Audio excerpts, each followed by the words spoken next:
আপনি এরকম নীরব থাকবেন না মহারাজ, দয়া করে।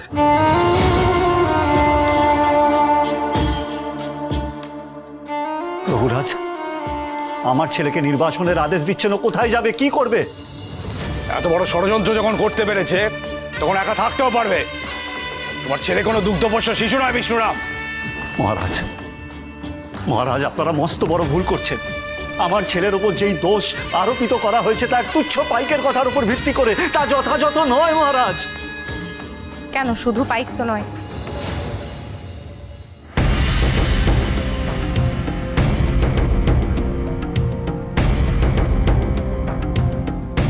যথেষ্ট প্রমাণ তো আমিও দিয়েছি।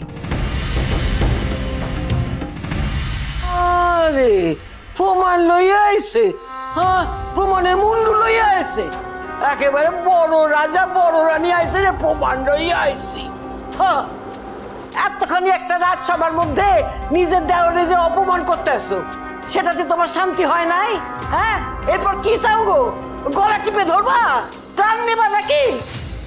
প্রাণ তো আপনার পেশা ঠাকুরপো নেওয়ার চেষ্টা করেছে, আর তা করার আগে তার ফলাফল কি হতে পারে সেটা নিয়ে ঠাকুরপোর ভাবনা চিন্তা করা উচিত ছিল।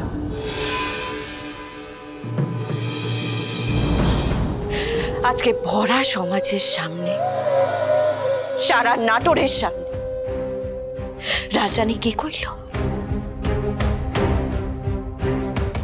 যে আমি দায়িত্ব, কান্ত দাদার কেবল দায়িত্ব মাত্র। সারা নাটোরের সামনে এই কথা কইল, আর সারা নাটোর এই কথা শুন।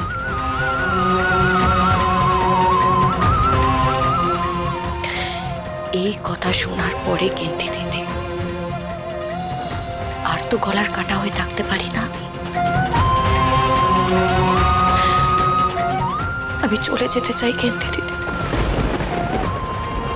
অনেক দূরে চলে যেতে চাই, যেখানে আমাকে কোনোদিন আর কেউ খুঁজে পাবে না। মহারাজ মাফ করবেন, আমি আর চুপ করে থাকতে পারছি না। আমার তো ছেলে, তাই আমাকে বলতে হচ্ছে।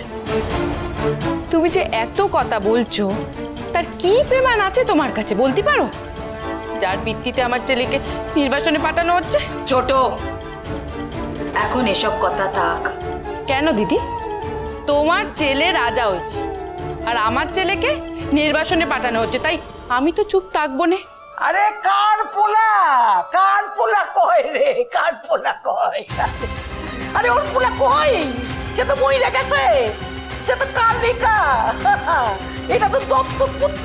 পিসিমা, মুখে কিছুই আটকায় না আপনার, কিন্তু বউ খারাপ আছে এখানে।